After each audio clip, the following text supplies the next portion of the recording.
आज सकाळी जेव्हा ममताला जाग आली तेव्हा दरवेळेप्रमाणे त्यांनी स्वयंपाकघरात जाऊन चहा केला। ही त्यांची जुनी सवय होती। रोज सकाळी त्या स्वतःसाठी आणि त्यांच्या पतीसाठी चहा बनवायच्या आणि त्यांनी हाक मारली, चहा तयार आहे। तेव्हा दोघंही बाल्कनीत बसून चहा प्यायचे। पण आज त्यांनी एकच कप चहा केला होता। चहा घेऊन जेव्हा ममताजी बाल्कनीत येत होत्या तेव्हा त्यांची नजर समोर भिंतीवर लटकलेल्या श्यामलालजींच्या फोटोवर पडली। त्यांच्या मनात तीव्र वेदना निर्माण झाल्या। फोटोवर हार चढलेला होता। तो हार जणू त्या 20 दिवसांपूर्वी घडलेल्या घटनेचे मूळ प्रतीक होतं, ज्याने ममताजींना आतून तोडून टाकलं होतं। ममताजींच्या डोळ्यातून अश्रू वाहू लागले। त्या अश्रूंमध्ये किती वेदना लपल्या होत्या हे कोणालाच समजत नव्हतं। फोटोकडे पाहत त्या म्हणत होत्या, तुम्ही माझी किती काळजी घेत होतात, माझ्या प्रत्येक गरजेची काळजी घ्यायचे, मग अचानक मला एकटं सोडून अनंत प्रवासाला का निघून गेले। ममताजी सरकारी शाळेतून सेवानिवृत्त झालेली 63 वर्षांची स्त्री होत्या। नोकरी करताना त्यांना वाटायचे की निवृत्तीनंतर आपला पती आणि 2 मुलांसोबत त्या आनंदी जीवन जगतील। निवृत्त झाल्यानंतर फक्त नोकरीतूनच त्या निवृत्त होतील, आयुष्यातून नाही। जीवन जगण्याची आवड तशीच राहील। पण कोणास ठाऊक भविष्यात आयुष्य काय रंग दाखवणार होतं। आता या वयातही त्या आधार शोधत आहेत। ममताजी आयुष्यात त्यांनी आपल्या मुलांकडून आधाराची अपेक्षा केली होती, ते पण आपल्या आईवडिलांना विसरून खूप दूर निघून गेले होते। एक विचित्र शून्यता होती ममताजींच्या आयुष्यात। खुर्चीवर बसलेल्या ममताजींना एक वेदना जाणवत होती आणि त्यांना जुन्या आठवणींनी वेढलं होतं। त्या मोठ्या घरात कधी एक वेळ अशी असायची जेव्हा घराच्या प्रत्येक कोपरा संपूर्ण कुटुंबाच्या आनंदाचा आणि हसण्याचा साक्षीदार असायचा। श्यामलालजी जेव्हा बाहेरून घरी परतायचे तेव्हा दूरवरूनच ते ममताजींना हाक मारायचे, अरे सनीची आई, कुठे आहेस तू, एक ग्लास पाणी आण। आणि ममताजी स्वयंपाकघरातून पाण्याचा ग्लास आणताना हसत म्हणायच्या, हे घ्या सनीचे वडील। यावर दोघेही मोठ्याने हसायचे। ममताजी त्यांच्या धाकट्या मुलाचे सनीचे जास्त लाड करायच्या, म्हणून त्यांना सनीची आई म्हणायचे। आणि श्यामलालजी त्यांचा मोठा मुलगा गौरव याचा जास्त लाड करायचे, म्हणून ममताजी त्यांना गौरवचे वडील असं म्हणायच्या। तथापि सत्य हे होतं की आईवडील दोघांचेही आपल्या दोन्ही मुलांबद्दल खूप प्रेम होते। फक्त त्यांना एकमेकांना असे संबोधून चिडवण्यातच मजा यायची आणि हळूहळू त्यांची ही सवय झाली। सनी आणि गौरव या 2 मुलांमध्ये फक्त 3 वर्षांचा फरक होता। त्यांनी आपल्या मुलांना उत्तम शिक्षण आणि संगोपन दिले। आता त्यांचे फक्त एकच कर्तव्य उरले होते, ते त्यांना पार पाडायचे होते। त्यांच्यासाठी चांगले करिअर निवडणे आणि त्यांना त्यांच्या घरी स्थायिक करणे। श्यामलालजींना वाटायचे त्यांच्या मोठ्या मुलाने त्यांचा व्यवसाय सांभाळावा, अशी त्यांची इच्छा होती। पण गौरवला त्यांच्या व्यवसायात विशेष रस नव्हता। त्याला परदेशात जाऊन काम करायचे होते। त्याच्या चांगल्या भविष्याची आणि यशस्वी आयुष्याची हमी देणारी नोकरी करून त्याला त्याच्या आयुष्यात प्रगती साधायची होती, पुढे जायचं होतं। आणि एक दिवस त्याने त्याची ही इच्छा वडिलांना सांगितली। हे ऐकून श्यामलालजी काळजीत पडले, परंतु बेटा, त्यानंतर आपले दुकान कोण सांभाळणार। मला वाटले होते की आमची मुलं मोठी झाली त्यांच्या बळावर आमचा व्यवसायही वाढेल। आणि बेटा, नोकरी ही नोकरी असते। नोकरी करून तुम्ही फक्त काही हजार रुपये कमवू शकाल, परंतु जर तुम्ही आपला हा व्यवसाय वाढवला तर तुम्हाला जास्त कमवता येईल। या व्यवसायात दरमहा लाखो रुपये आहेत। परंतु बाबा, एवढंच जर आपल्याला करायचं होतं तर एवढ्या शिक्षणाची काय गरज होती। आणि दुकान चालवायचं म्हणाल तर अशिक्षित माणूसही ते काम करू शकतो। आता मी ठरवलंय की मी परदेशात जाईल, तिथेच स्थायिक होईल। माझा मुद्दा समजून घेण्याचा प्रयत्न कर बेटा। शिक्षण यासाठी शिकवले जाते ज्यामुळे माणूस कोणतेही काम व्यवस्थित आणि हुशारीने करू शकतो। नवीन तंत्रज्ञान आणि अनुभवाने आयुष्य चांगले बनवता येते। स्वतःचा व्यवसाय सांभाळणे हे अशिक्षित लोकांचे काम नाही, किंवा केवळ नोकरीसाठी शिक्षण घेतले जात नाही। कामं करण्यासाठी आपल्याकडे कामगार आहेत। मी फक्त तुला हे सर्व हिशोब हाताळण्यास सांगत आहे। आणि बेटा, तुला हा व्यवसाय आवडत नसेल तर नक्कीच तू दुसरा व्यवसाय सुरू कर। आणि जर तुम्हाला व्यवसाय करायचाच नसेल तर नोकरी करायला माझी हरकत नाही, पण निदान आपल्याच देशात राहा, आईवडिलांच्या नजरेसमोर। असं म्हणत श्यामलालजींनी गौरवला समजवण्याचा प्रयत्न केला, पण गौरवला त्यांचं पटलं नाही। तेव्हा त्यांचा धाकटा भाऊ सनी म्हणाला, काय बोलताय दादा तुम्ही। ज्या आईवडिलांनी आपल्याला जन्म दिला, आपल्याला लहानाचं मोठं केलं, तुम्ही त्यांना सोडून जाण्याबद्दल बोलत आहात। परंतु गौरवने उलट त्याच्या या वक्तव्याची खिल्ली उडवली आणि म्हणाला, सनी, तुला तर आईवडिलांच्या बोटाला धरून चालायची सवय झाली आहे। तुमच्यासारखे लोक आयुष्यात कधीच यशस्वी होऊ शकत नाहीत. जग कुठे जात आहे आणि तू त्याच विहिरीत बेडकासारखं राहायचं असं म्हणत आहेस. पण मी तुझ्यासारखा नाही, जो माझ्या आईवडिलांना चिटकून राहील. गौरव कोणाचंही ऐकायला तयार नव्हता. त्यामुळे त्याच्या आईवडिलांनाही गप्प राहणेच योग्य वाटले. खूप प्रयत्नांनंतर अखेर गौरवला व्हिसा मिळाला आणि एक दिवस तो विमानात बसून अमेरिकेला निघून गेला. डॉलर्सच्या चकाकीत ना त्याला आपले आईवडील दिसत होते, ना त्याला त्याच्या जबाबदाऱ्यांची जाणीव होत होती. ममताजींना आपल्या मुलाच्या अशा जाण्याने खूप वाईट वाटले.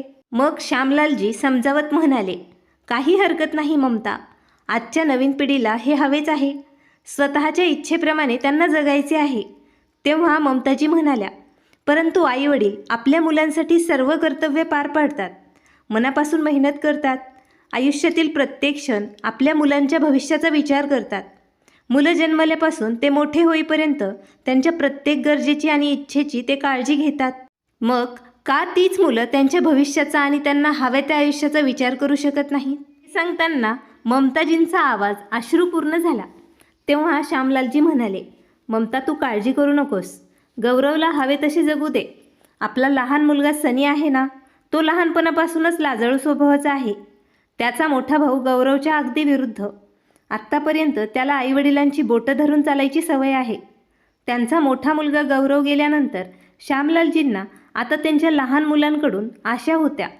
निदान तो गौरवसारखा स्वार्थी नव्हता. त्याचा मोठा भाऊ परदेशात गेल्यावर सनीने आईवडिलांचा हात धरून त्यांना सांगितले होते, मी माझ्या आईवडिलांना सोडण्याच्या बदल्यात कोणी मला संपूर्ण जगाची संपत्ती दिली तरी मी तुम्हाला सोडून जाणार नाही. पण कदाचित सानिका त्याला जगातील संपत्तीपेक्षा अधिक आकर्षक वाटली. तिला भेटल्यावर तो तिच्या सौंदर्यात इतका गुरफुटून गेला की तो त्याच्या आईवडिलांनाही विसरला. सानिकासुद्धा अशाच मुलाच्या शोधात होती. त्याच्या मनात स्वतःचा कोणताही विचार नव्हता, ज्याला ती तिच्या बोटांवर नाचवू शकते आणि तिच्या इच्छेनुसार त्याला बनवू शकेल. तो तिच्यासाठी एक परिपूर्ण नवरा मटेरियल होता. नवरा होकारात होकार द्यायला तयार असेल तर पत्नी जास्त सुखी राहते. सानिका श्रीमंत आणि आधुनिक कुटुंबातील होती. ती 2 भावांची एकुलती एक बहीण आणि वडिलांची एकुलती एक मुलगी होती. तिच्या लहानपणीच तिची आई वारली होती. वडिलांचा करोडोंचा व्यवसाय होता. त्यांच्या व्यवसायाच्या शाखा अनेक शहरांमध्ये पसरल्या होत्या. या तुलनेत सनीच्या वडिलांचा व्यवसाय काहीच नव्हता. कॉलेजमधील अर्ध्याहून अधिक मुलं सानिकावर फिदा होती. अशा परिस्थितीत सनीला वाटायचं सानिकाने त्याला पसंत करून त्याच्यावर उपकार केल्यासारखं. रोजच्याप्रमाणे कॉलेजच्या कॅन्टीनमध्ये बसून कोल्ड्रिंक्स पित असताना सानिका म्हणाली, सनी तू तुझ्या आईवडिलांना कधी पाठवतोस आमच्या घरी? माझ्या वडिलांना तुमच्या घरच्यांना भेटायचं आहे. तेव्हा सनी म्हणाला, आता तुझ्या वडिलांना माझ्या आईवडिलांना का भेटायचं आहे? मला भेटून त्यांना आनंद झाला नाही का? सनी तू वेडा आहेस का? जर तुला भेटून त्यांना आनंद झाला नसता तर ते तुझ्या पालकांना भेटायला का विचारतील? त्यांना त्यांच्याशी आपल्या लग्नाबद्दल बोलायचे आहे आणि लग्नाचे प्रकरण घरातील वडीलधाऱ्यांनीच ठरवले आहे. तू एक काम कर, या रविवारी तुझ्या आईवडिलांना आमच्या घरी पाठव. त्यानंतर माझे वडील भारताबाहेर जातील.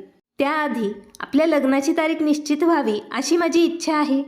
नाहीतर प्रकरण किती महिने लांबणीवर पडेल कोणास ठाऊक. तेव्हा सनी काहीसा संकोच करत म्हणाला, परंतु सानिका, मी अजूनही माझ्या आईवडिलांना आपल्याबद्दल काहीच सांगितलेलं नाही.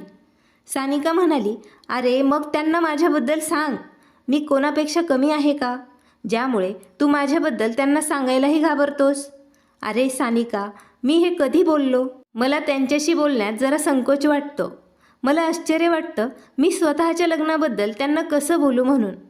तेव्हा सानिका रागाने म्हणाली, मला एक गोष्ट सांग, तुझे आईवडील तुला त्यांचा मुलगा मानतात का, की तू स्वतःला लहान मूल समजत आहेस? तू त्यांना विचारलं नाहीस तर मी त्यांना प्रत्यक्ष भेटेल आणि बोलेल.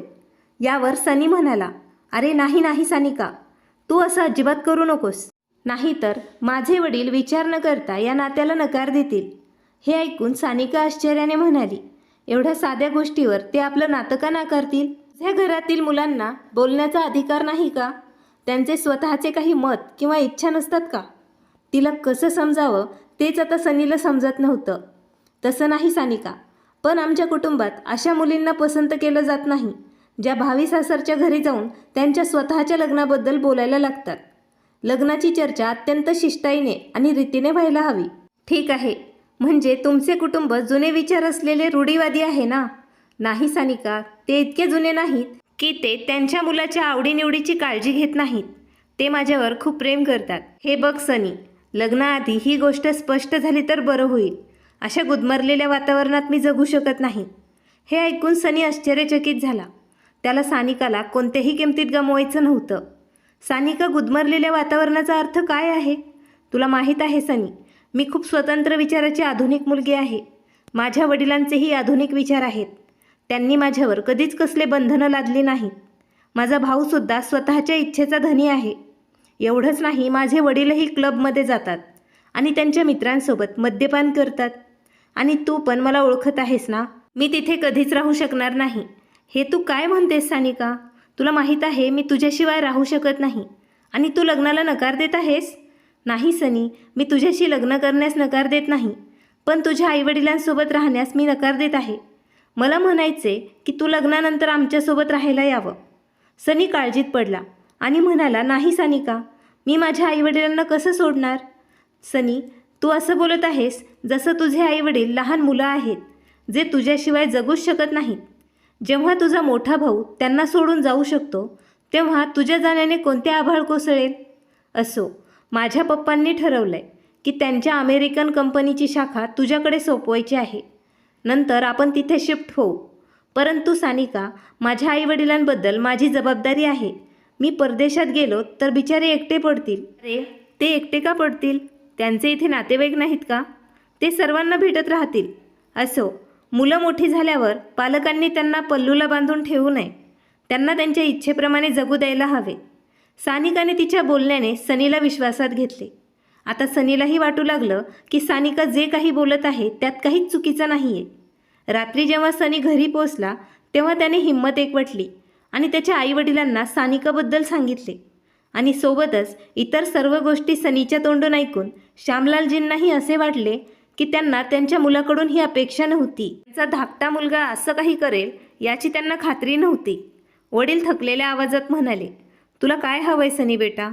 तुलाही आम्हाला सोडून जायचं आहे का? तेव्हा सनीने डोके खाली केले आणि हळुवारपणे म्हणाला, हो बाबा, मला सानिकासोबत अमेरिकेला जाऊन तिच्या वडिलांचा व्यवसाय सांभाळायचा आहे. तेव्हा एक दीर्घ श्वास घेत श्यामलालजी म्हणाले, तू जाऊ शकतोस सनी. हे तुम्ही काय म्हणताय? ममताजी भरलेल्या डोळ्यांनी त्यांच्याकडे बघत म्हणाल्या. श्यामलालजी भरलेल्या आवाजात म्हणाले, बरोबर आहे. पक्ष्यांची लहान पिलं पण मोठे झाल्यावर त्यांना घरट्यात राहणे आवडत नाही. त्यांना फक्त त्यांच्या स्वातंत्र्यासाठी उडायचं असतं. ते स्वतःहून उडण्यास सक्षम होईपर्यंत ते घरट्यातच राहतात. आपला मुलगा पण आता मोठा झाला आहे. हे सांगताना त्यांच्या डोळ्यातून अश्रू टपकायला लागले. सनीने हे सर्व ऐकून सानिकाला फोन केला आणि सर्व काही सांगितले. आणि काही दिवसातच त्याने सानिकाशी लग्न केले. सानिका तिच्या सासरच्या घरी सनीची वधू म्हणून आली होती, फक्त लग्नानंतरचे विधी करण्यासाठी. त्यानंतर ती परत तिच्या आईवडिलांच्या घरी निघून गेली, परंतु एकटी नाही, सनीला सोबत घेऊन. असेच काही दिवस निघून गेले. आता श्यामलालजींची प्रकृती ढासळू लागली. दुकानाचे काम एकट्याने सांभाळणे आता त्यांच्या हाताच्या बाहेर जात होते. म्हणून त्यांनी त्यांचे दुकान विकले. काही दिवसांनी सनीही आपल्या पत्नी आणि सासरच्या मंडळींसह अमेरिकेला शिफ्ट झाला होता. ममताजी आणि श्यामलालजी त्यांची शेवटची अपेक्षा होती, ती पण आता तुटली होती. स्वतःच्या मनावर दगड ठेवून त्यांनी मुलाचे दूर होणे स्वीकारले होते, किंवा कदाचित ते सहन करण्याचे नाटक करत असतील. त्यांच्या हृदयात दडलेले दुःख त्यांना आतून वेदना देत होत्या. एकेकाळी हसत खेळत भरलेलं घर आता उजाड झालं आहे. घराच्या मोठ्या मोठ्या खोल्या, लांब रुंद व्हरांडा, सुंदर खिडक्या आता खायला धावल्यासारखं झालं होतं. घराला सौंदर्य तिथे राहणाऱ्या माणसांमधून येतं, नाहीतर विटांची आणि दगडांची घरंही उद्ध्वस्त आहेत असं वाटू लागतं. सोबत बसलेल्या पती पत्नी एकमेकांशी संवाद साधत होते. ते भूतकाळाच्या गराड्यात भरकटायला लागायचे. घुमून फिरून ते मुलांबद्दलच बोलत असे आणि नंतर मुलांची आठवण काढून त्यांचा चेहरा अश्रूंनी ओला होत असे. तथापि त्यांचा खूप प्रयत्न असायचा स्वतःला आपल्या मुलांच्या आठवणींपासून दूर ठेवण्याचा, कारण असे केल्याने त्यांना दुःखाशिवाय काहीही मिळणार नव्हतं. पण सवयी मजबूत झाल्या की त्या सोडणेही सोपं नसतं. ममताजी स्वतःला घरातील कामात व्यस्त ठेवत होत्या आणि श्यामलालजी दिवसभर बसून कित्येक वेळा वर्तमानपत्र वाचत असत. मध्येच ते ममताजींना दिवसभराच्या बातम्या सांगत होते. पती पत्नी दोघेही एकमेकांचा आधार घेऊन दिवस काढू लागले. एके दिवशी श्यामलालजी अंगणात बसून वृत्तपत्र वाचत होते आणि ममताजी स्वयंपाकघरात भाजी करत होत्या. तेवढ्यात ममताजींनी किचनच्या खिडकीतून श्यामलालजींना हाक मारली. "अहो, काय झालंय आज तुम्हाला? काही बातमी सांगायची नाहीये का?" परंतु श्यामलालजींनी त्यांना काहीच उत्तर दिलं नाही. स्वतःला वर्तमानपत्र वाचण्यात गुंतवून ठेवलं. काही वेळ असाच निघून गेला, पण श्यामलालजींनी काहीच उत्तर दिले नाही. ममताजींना त्यांची ही वागणूक विचित्र वाटली. तेव्हा त्यांनी स्वयंपाकघरातून बाहेर येऊन पाहिले की वर्तमानपत्र खाली पडले होते आणि श्यामलालजी खुर्चीवर मान टेकून आकाशाकडे बघत होते. ममताजी जरा चकित झाल्या. जवळ येऊन त्यांनी त्यांना हलवतच विचारले. श्यामलालजींची मान एका बाजूला सरकली आणि त्यांचे शरीर निर्जीव झाले. हे पाहून ममताजींच्या घशातून एक हृदय पिळवटून टाकणारी किंकाळी निघाली आणि त्या ढसाढसा रडू लागल्या. काही वेळातच सगळे शेजारी आणि नातेवाईक जमा झाले. श्यामलालजींच्या मुलांना कॉल करून त्यांच्या वडिलांच्या निधनाची माहिती देण्यात आली. दोन्ही मुलांनी फोनवरूनच वडिलांच्या निधनाबद्दल शोक व्यक्त केला. पण त्याच वेळी त्यांनी हेही सांगितलं की त्यांच्या येण्याची व्यवस्था करणे आता शक्य होणार नाही. त्यामुळे त्यांच्याशिवाय त्यांच्या वडिलांच्या मृतदेहाचे अंतिम संस्कार केले जावे. पती गेल्यानंतर ममताजी तुटून गेल्या होत्या. वरती जवळ बसलेल्या नातेवाईकांचे शब्द त्यांच्या मनावर हातोड्यांसारखे आदळत होते. नातेवाईकातीलच एक महिला म्हणाली, "आई वडील आपल्या मुलांसाठी दिवस रात्र एक करून कष्ट करतात, प्रत्येक कष्ट सहन करतात आणि आपल्या मुलांवर काहीच संकट येऊ देत नाहीत. आणि मुलं मोठी झाल्यावर त्याच आईवडिलांना विसरतात. त्यांना म्हातारपणाचा आधार समजलं जातं, तेच म्हातारपणात दिसत नाहीत. त्यांना त्यांचं जग दिसतं ते फक्त त्यांची बायको आणि मुलांमध्ये." तेव्हा शेजारी बसलेली दुसरी बाई म्हणाली, "सर्व काही मुलांसाठी पैसाच आहे. नात्यांची जागासुद्धा पैशाने घेतली आहे. मर्यादेचा धागा आता तुटत चालला आहे." आजूबाजूच्या इतर महिलाही त्यांच्या बोलण्यास सहमत होत्या. ममताजी सर्वांमध्ये गप्प बसल्या होत्या. त्या नुसत्या शून्याकडे पाहत होत्या. असो, जसा जसा दिवस मावळला तसे तसे सर्व नातेवाईकही आपापल्या घरी निघून गेले आणि ममताजी एकट्या पडल्या. त्या अजूनही या धक्क्यातून सावरल्या नाहीत. या घटनेला 20 दिवस उलटून गेले होते. त्यांचे पती श्यामलाल त्यांच्या खुर्चीवर बसून ममताजी चहा प्यायला बसल्या. तेव्हा त्यांच्या पतीची आठवण करून त्यांच्या डोळ्यातून अश्रू वाहू लागले. बराच वेळ ममताजी तिथेच बसून राहिल्या. दुपारचे 2 वाजत आले होते. अजून त्यांनी नाश्ताही केला नव्हता. चहा पण तसाच राहिला होता. तेवढ्यात दारावरची बेल वाजली. ममताजींनी त्यांची अस्वस्थ स्थिती सुधारली आणि उठून आपले अश्रू पुसत दारापाशी पोचल्या. दार उघडताच त्यांना दिसले की त्यांची मैत्रीण सीता त्यांच्यासमोर उभी होती. सीता ममताजींचं बालपणीची मैत्रीण होती. दोघी पण एकमेकींवर खूप प्रेम करत होत्या. आपल्या मैत्रिणीला समोर पाहून ममताजींच्या मनातील अपार वेदना आवक झाल्या आणि त्यांनी तिला मिठी मारली. त्या खूप रडल्या. "सीता, बघ ना, कुठे गेले हे मला सोडून?" ममताजी म्हणाल्या. तेव्हा आपल्या मैत्रिणीला अशा अवस्थेत पाहून सीताचेही डोळे ओले झाले. "ममता, मला हे सगळं आजच कळलं. तुमच्या समोर राहणाऱ्या श्रीमती वर्मा यांना मी आज बाजारात भेटले. तेव्हा त्यांनी मला ही बातमी दिली. हे ऐकून मला स्वतःवर ताबा ठेवता आला नाही, म्हणून मी लगेच इथे निघून आले तुला भेटायला." थोडा वेळ बोलून ममताजी चहा करायला उठल्या.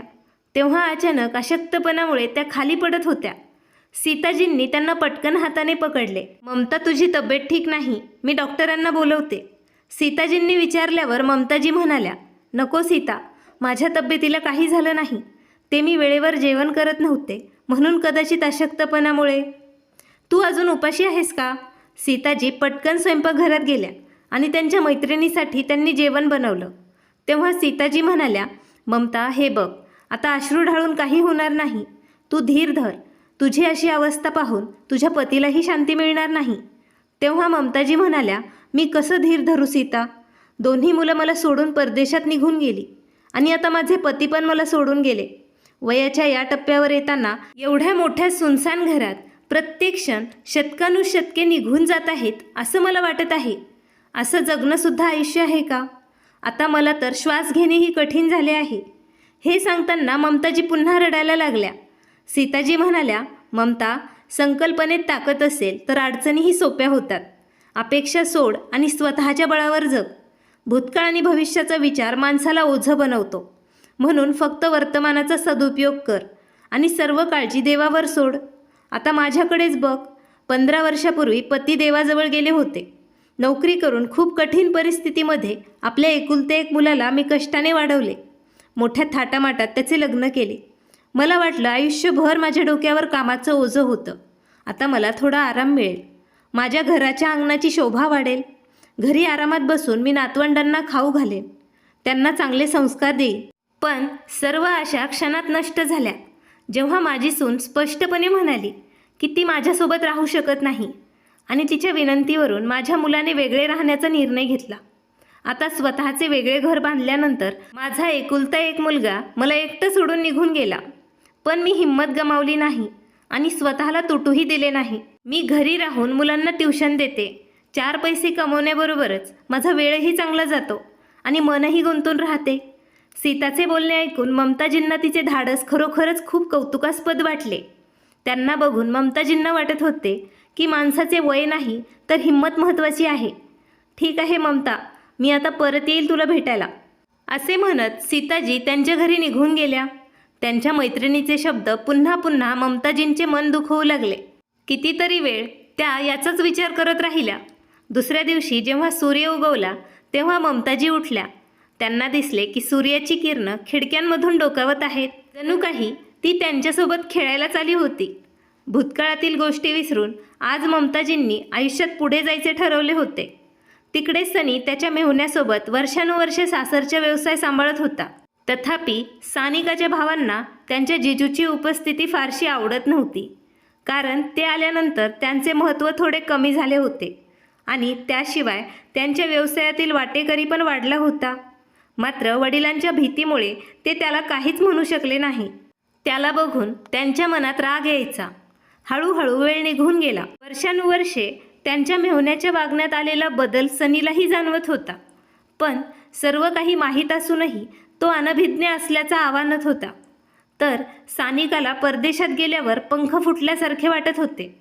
तिने आपला सगळा वेळ ब्युटी पार्लर, पार्ट्या किंवा शॉपिंगमध्ये घालवायला सुरुवात केली. आणि एके दिवशी सानिकाचे वडील दारूच्या नशेत गाडी चालवत असताना अचानक त्यांचा अपघात झाला आणि त्यांचा मृत्यू झाला. सनी आधीच सानिकाच्या दोन्ही भावांच्या डोळ्यात खटकत होता. त्यांना त्यांची बहीण आणि जिजू यांचे एकत्र राहणेही आवडत नव्हते. म्हणून वडिलांचे निधन होताच त्यांनी बहिणीचा वाटा वेगळा केला आणि बहीण आणि जिजूला दुधातल्या माशीप्रमाणे काढून फेकून दिले. त्यांना असेही सांगितले की आता हे घर त्यांना सोडावं लागेल. त्यांचे स्वतःचे घर बांधून त्यांना तिकडेच राहावे लागेल. सानिकाचे त्यांच्यासमोर काहीच चालले नाही आणि साधा भोळा सनीसुद्धा त्यांच्यासमोर काही बोलू शकत नव्हता. सानिकाने तर लहानपणापासूनच फक्त ऐशो आराम पाहिला होता. आईवडिलांनी जिवंत असताना तिला तिच्या काळजातील उबदार वारा देखील लागू दिला नाही. तिला कष्ट कसे करावे हे देखील माहीत नव्हते. तिला इतके पैसे हवे होते की तिने ज्या कशावर हात ठेवला ते तिला मिळू शकेल. पण वडिलांच्या निधनानंतर दोन्ही बहिणींच्या वागण्यात पूर्णपणे बदल झाला होता. त्याचवेळी दोघींनीही आपापल्या पतींना सानिकाच्या विरोधात भडकावून त्यांना वेगळं केलं आणि आता तिला टोमणे मारणे, अपमानित करण्यातही त्या मागे राहिल्या नाहीत.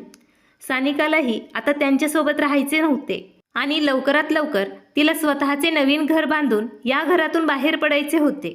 पण हे सगळं कसं होणार? सानिकाच्या भावांनी तिला दिलेला वाटा एवढा नव्हता ज्यामुळे ते दोघं पती पत्नी वेगळं घर घेऊ शकतील आणि काम करू शकतील. सनी आणि सानिका खूप अस्वस्थ झाले. त्यावर ज्या प्रकारे सानिकाने जोपासलेल्या सगळ्या आवडींची पूर्तता करणे आता जवळजवळ अशक्यच होतं. काळजीत बुडालेली सानिका तिच्या मनाचे घोडे पळवू लागली. तेव्हा सनी म्हणाला, सानिका, मी म्हणतो चल आपण परत भारतात जाऊया. तेवढ्यात ती चेहऱ्यावर हसू आणत म्हणाली, अरे हो, मी हेच विसरले होते. आता आपली कामं अशीच पूर्ण होणार. असं का बोलत आहेस तू? तुला तर असं वाटत आहे जसं तुझ्या हातात खजिना सापडला आहे. अरे सनी, असंच काहीतरी विचार कर. तुझ्या वडिलांच्या मालमत्तेतील तुझा हिस्सा कधी उपयोगी पडेल? मला भारतात राहायचे नाही. आपण त्यांच्याकडून आपला वाटा घेऊया आणि इथे येऊन नव्याने आयुष्य सुरू करूया. नंतर सनी आश्चर्याने म्हणाला, नाही सानिका, तिथे प्रॉपर्टीमध्ये माझा वाटा नक्कीच आहे. पण मी माझ्या आईला ते विकायला कसे सांगू? परंतु सनी, तू जरा हा पण विचार कर, आपल्याकडे दुसरा मार्ग नाही. एकच मार्ग आहे सानिका. आपण दोघं इथेच थांबूया आणि काम करूया. आणि राहिली घराची व्यवस्था करण्याची गोष्ट, तर आपण भाड्यानेही राहू शकतो. हे बघ सनी, नोकरी करणं म्हणजे हे माझ्याकडून होणार नाही.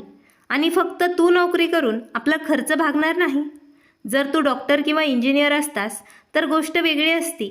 आणि तसेही माझ्या भावांनी आणि वहिनींनी ज्या प्रकारे आपला अपमान केला आहे आणि आपल्याला घर सोडण्यास सांगितलं आहे, आता मला त्यांनाही दाखवायचे आहे की त्यांच्या आधाराशिवायही आपण आरामात आयुष्य जगू शकतो. पण सानिका, माझे वडील गेल्यानंतर आपण एकदाही आईला फोन करून तिची तब्येत पण विचारली नाही. आणि आता अचानक जाऊन त्यांना म्हणायचं आम्हाला आमचा वाटा हवा आहे. हो, मग त्यात चूक काय आहे सनी? शेवटी तू त्यांचा मुलगा आहेस. आता लवकर तुझ्या मोठ्या भावाला फोन कर. त्यांनाही मालमत्तेत वाटा हवा असेल ना. शेवटी या जगात असा कोण आहे ज्याला पैसे नको असेल? तोही त्याचा हक्क मागायला तयार असेल. नाही सानिका, दादांना काय कमी आहे? मान्य आहे, इथे आल्यावर त्याने अनेक छोट्या मोठ्या नोकऱ्या केल्या, पण आज तो खूप चांगलं काम करतोय. काय कमी असेल त्याला? अहो, एकदा बोलून तर पहा. असं म्हणत सानिकाने गौरवला फोन लावला. गौरवशी बोलून जे काही ऐकायला मिळालं ते ऐकून त्यांच्या आश्चर्याची सीमाच राहिली नाही. अनेक प्रयत्न करूनही गौरवला चांगली नोकरी मिळाली होती. ती पण आता हातातून सुटली होती. त्यामुळे उदरनिर्वाहासाठी त्यांनी अखेर एक छोटासा व्यवसाय सुरू केला आणि त्यातही त्यांचे नुकसान होत होते. त्याने आधीच भारतात जाऊन आईची मदत मागायची ठरवली होती. खूप वेळ बोलणे झाल्यानंतर दोन्ही भावांनी भारतात एकत्र येऊन आईला आपला वाटा मागायचं ठरवलं होतं. आज गौरव 8 वर्षानंतर आणि सनी 6 वर्षांनी आपल्या घरी जात होता. विमानतळावर उतरल्यावर त्यांनी टॅक्सी घेऊन घराकडे निघाले. टॅक्सीत बसून ते त्यांच्या शहरातील त्याच रस्त्यावरून जात होते जिथे ते काही वर्षांपूर्वी निश्चिंतपणे फिरत असे. जणू कालच हे घडले होते.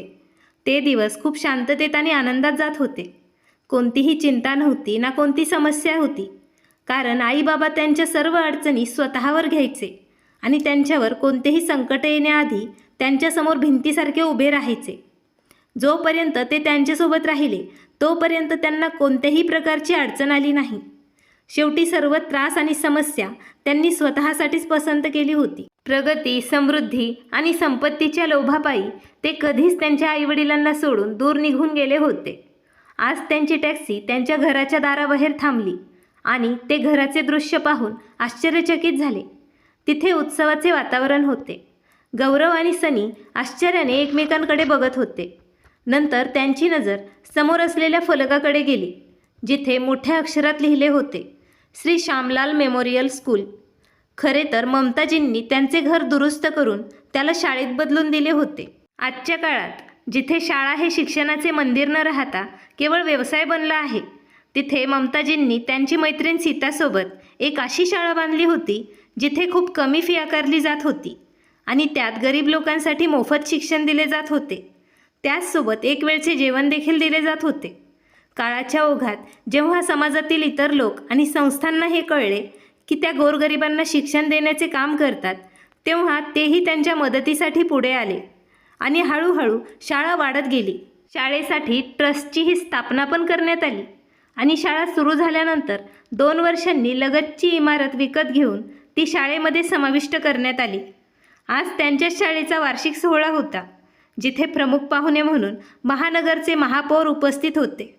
आज त्यांच्या शाळेची गणना शहरातील नामांकित शाळांमध्ये होती आणि आता त्यांच्या प्राथमिक शाळेचे माध्यमिक शाळेत रूपांतर करण्याची त्यांना परवानगीही मिळाली होती. त्याचमुळे आज ममताजी खूप आनंदित होत्या. शाळेचा सोहळा खूप यशस्वीरित्या पार पडला. शाळेच्या वार्षिक समारंभानंतर ममताजी नुकत्याच निवांत बसल्या होत्या. तेव्हा अचानक आपल्या दोन्ही मुलांना समोर पाहून त्यांचा आपल्या डोळ्यांवर विश्वासच बसेना. ही नजरेची युक्ती आहे की काय असे त्यांना वाटू लागले. नंतर त्यांच्या दोन्ही मुलांनी त्यांच्या जवळ येऊन त्यांच्या पायाला स्पर्श केला. तेव्हा त्यांना विश्वास वाटला की आपले दोन्ही मुलं आपल्यासमोर उभे आहेत. नंतर स्वतःवर नियंत्रण ठेवत त्यांनी आपले अश्रू पुसले आणि म्हणाल्या, तुम्ही दोघंही मार्ग चुकलात असे मला वाटते. नाहीतर आजपर्यंत तुम्हाला तुमच्या आईची आठवणही आली नाही. तुम्ही इतके व्यस्त होतात की तुमच्या वडिलांच्या मृत्यूच्या वेळेसही तुम्हाला यायला वेळ मिळाला नाही. दोन्ही मुलं डोळे मिटून सर्व काही ऐकत होते. काही वेळ शांतता होती. नंतर ममताजी म्हणाल्या, बरं सांगा कसे आहात तुम्ही? तेव्हा गौरव म्हणाला, आम्ही ठीक आहोत आई. तू कशी आहेस? हो बेटा, मी पण एकदम ठीक आहे. एक वेळ अशी होती की तुझी आई पूर्णपणे तुटली होती, पण आता मी स्वतःला सांभाळायला शिकले आहे. तुम्ही बसा, मी तुमच्या खाण्यापिण्याची व्यवस्था करते. असं म्हणत ममताजी तिथून उठल्या आणि स्वयंपाकघरात जाताना त्यांच्या नौकराला हाक मारायला लागल्या. इकडे गौरव आणि सनी दोघांना धक्का बसला होता. त्यांना वाटले आपले जुने घर आता मोडकळीस आले असेल आणि ते विकून आपापले पैसे घेऊन ते तिथून निघून जातील. परंतु तिथे एक 3 मजली इमारत उभी होती, जिथे एक प्राथमिक शाळा अभिमानाने चालत होती. हे सगळं बघून गौरव म्हणाला, सनी आपला प्लॅन आता उद्ध्वस्त झालाय. आपली आई असं काही करू शकते असे मला कधीच वाटले नव्हते. आता आपण कुठल्या तोंडाने तिला घराचा वाटा मागणार आहोत? तेव्हा सनी म्हणाला, पण दादा, आपल्याला घराचा वाटा तर मागावाच लागेल. सानिका इथून चांगल्या रकमेची अपेक्षा करत आहे. मी पैसे घेऊन नाही गेलो तर ती मला कच्चं खाऊन टाकेल. हो सनी, पैसे तर मला पण हवेत. तसं बघितलं तर मुलं कितीही मोठी झाली तरी आईसमोर ती मुलंच राहतात. घर नाही तर दुकानाचा वाटा तरी नक्कीच मिळेल आपल्याला. काही वेळाने ममताजींनी स्वयंपाक बनवला आणि सर्वांनी एकत्र बसून जेवण केले. जेवताना सुद्धा गौरव आणि सनी खूप गोंधळले होते. ममताजी हे सगळं काही टिपत होत्या, पण त्या काहीच बोलल्या नाहीत. आई, मला तुझ्याशी काहीतरी बोलायचं होतं. जेवण झाल्यानंतर गौरव म्हणाला. तेव्हा ममताजी म्हणाल्या, मला माहीत आहे बेटा, तुला माझ्याशी काय बोलायचं आहे. पण बेटा, तू इथे ज्यासाठी आला आहेस ते तुला मिळणार नाही. दोन्ही मुलांनी आश्चर्याने त्यांच्या आईकडे पाहिलं. नंतर ममताजी म्हणाल्या, मी तुमची आई आहे. मला तुमच्या मनातील प्रत्येक गोष्ट न सांगता समजते. मला माहीत नाही का, तू इथे तुझा वाटा मागायला आला आहेस. हे ऐकून सनीच्या कपाळातून घामाचे थेंब टपकायला लागले. परंतु बेटा, आता तुझा या घरात वाटा आहे ना तुझ्या वडिलांच्या दुकानात. सनी, तुझे वडील आजारी पडू लागले.